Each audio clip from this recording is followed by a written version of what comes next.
제주 서울 우리 김한규 간사께서 질문하시겠습니다. 네, 제주시 1 국회의원 김한규입니다.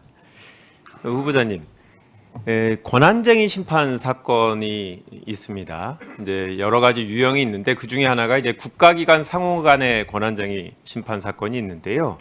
법률상 어느 기관이 권한쟁의 신청을 할 수 있습니까? 국가기관 상호 간의 권한쟁의 사건의 경우에요.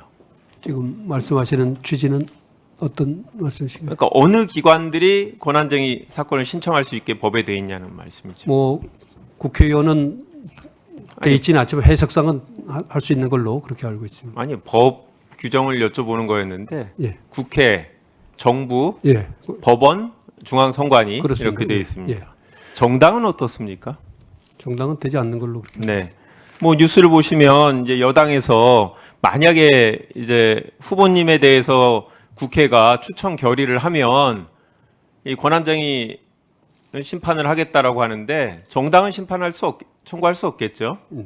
네. 그럼 아까 국회의원 개인이 할 수 있다라고 하는데 이제 법엔 없지만 선례가 있죠. 그렇게 근데 그거는 이제 특별하게 국회 내부에서 절차 위배가 있을 경우에 가능했던 건데 개별 국회의원이 대통령 권한대행을 상대로 헌법재판관 임명을 하지 말라 이렇게 권한쟁의 신청을 할 수 있을까요? 이제 비슷한 선례가 있습니까? 국회의원이 대통령을 상대로 아직은 청구 제가- 자격이 있다고 인정한 선례가 있습니까? 아직은 제가 듣지 예, 못했던 없습니다. 걸로. 지금 후보자로서 이 자리에 앉아 계신데 지금 국회가 진행하는 인사청문 절차에 위법한 부분이 있습니까? 있으면 앉으시면 안 되는 거 아닙니까? 예, 제가 뭐 위법한 부분이 있습니까? 제가 아직까지는 확인한 바는 없습니다. 만약에 내일 저희가 청문 보고서를 채택하고 본회의에 그 안건을 올려서 다수결로 통과가 됐다. 절차상 문제가 없는 거죠. 제가 저와 직접적인 관련이 있어서 네, 상세히 말씀드리지는 못하겠습니다만은 네, 대체로 그렇게 생각하고 있습니다. 네. 후보자께서 만약에 절차상 문제가 있다고 하면 그때 문제 제기를 하셔야 돼요. 그렇지 않고 가만히 있으시면 그건 절차상 문제가 없다. 그래서 응하는 걸로 다 국민들이 볼 겁니다. 현재까지 아무런 얘기를 하지 않고 계시기 때문에 동의하시는 걸로 문제가 없다고 지금까지는 동의하시는 걸로 알겠습니다. 국회가 지금 추천하는 세 분의 후보자 중에 한 분인데 처음에 본인이 이 국회 추천목으로 헌법재판관 후보자가 될 거다라는 얘기를 언제 들으셨습니까? 올 비상계엄 전에 들으셨습니까? 전이었습니다. 그렇죠. 비상계엄 전에 이미 국회 추천목으로 본인이 후보자가 된다라는 얘기를 들었던 거죠. 그렇습니다. 네. 저희 국회가 후보자를 헌법재판관으로 추천하는데 혹시 재판관이 되시면 저희 국회 특별히 배려해서 잘 봐주실 겁니까? 국회만을 특별히 배려하지는 않겠습니다. 예, 뭐 좀 서운하긴 하지만 그래야 된다고 생각합니다. 국회가 법을 만들지 않습니까? 만약에 제가 간사인데 제가 대표 발의한 법안이 통과됐어요. 근데 그에 대해서 위헌법률 심판이 제청되거나 아니면 헌법소원이 제기됐을 때 본인을 인사청문한 국회의원이 대표 발의했는데 특별히 저희를 위해서 합헌으로 인정해 주실 의향은 없으십니까? 고려하지 않겠습니다. 네. 그러면 모든 탄핵 사건은 국회가 소추합니다.